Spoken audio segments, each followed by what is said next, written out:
ดน้ำตาของอายไหลมาตอนใดอาจสิเป็นย้อนอายเสียใจก็ให้ออกมาบ่ทันหูตัววันแรกที่เฮาพบกันตั้งใจสิฮักมั่นใจ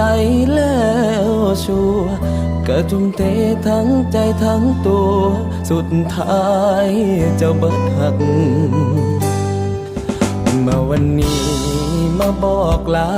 ทั้งที่ผ่านมาตั้งใจสิหักแต่ความจริงที่เจ้าต้องจากเพียงคำว่าหักคงดึงไว้บ่อยู่อายหูว่าควรทำใจแม่นฝืนอยู่ไปก็บ่แม่นเนื้อคู่แต่คำว่าหักฝังใจอายอยู่อายยังบ่หูสิลืมมันเมื่อใดสอกหาวิธีให้คนจังอายสิได้ลืมง่ายๆคือจังเจ้าแต่ทุกคำที่เห็นภาพเฮามันคิดขึ้นมาโอ้โอ้โอ้โอ้โอ้ตั้งใจสิลืมแต่ว่าอายยังลืมเจ้าบ่ได้และเมื่อฝันไปเห็นภาพหักเฮาครั้งที่ผ่านมาบ่อยากสิไปลบกวนสิให้ทบทวนเรื่องคำสัญญาความรู้สึกของอายนี่นะยังหักเจ้าคือเก่าต่อไปนี้สิพยายามตั้งใจให้ลืมเจ้า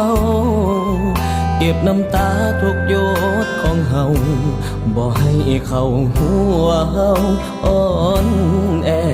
บ่แม่นดินอายบ่แม่นทรายเป็นก้อนหัวใจที่มันหักแท้ก็ให้เวลาให้อายได้แก่ตั้งหลักหัวใจ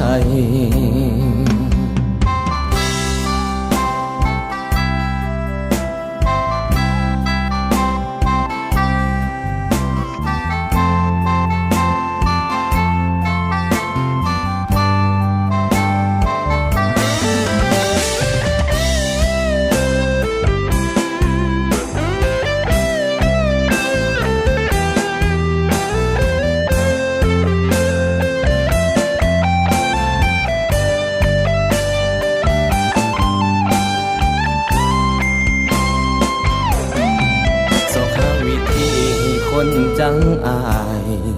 สิได้ลืมง่ายๆคือจังเจ้า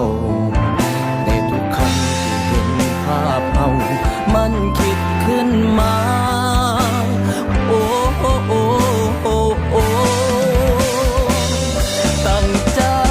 สิลืมแต่ว่าอายยังลืมเจ้าบ่ได้และเมื่อฝันไปเห็นภาพหักเฮาครั้งที่ผ่านมาบ่อยากสิไปลบกวนสิให้ทบทวนเรื่องคำสัญญาความรู้สึกของอายนี่นะยังหักเจ้าคือเก่า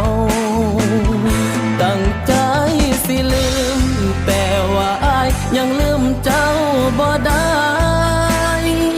ทั้งหมดของหัวใจยังคิดทอดลายต่อคำสัญญาสิให้อายเฮ็ดจังได้ให้ลบล้างเรื่องเก่าผ่านมา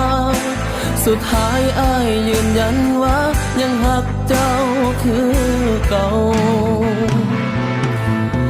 สุดท้ายอายอยากบอกว่ายังหักเจ้าคือเก่า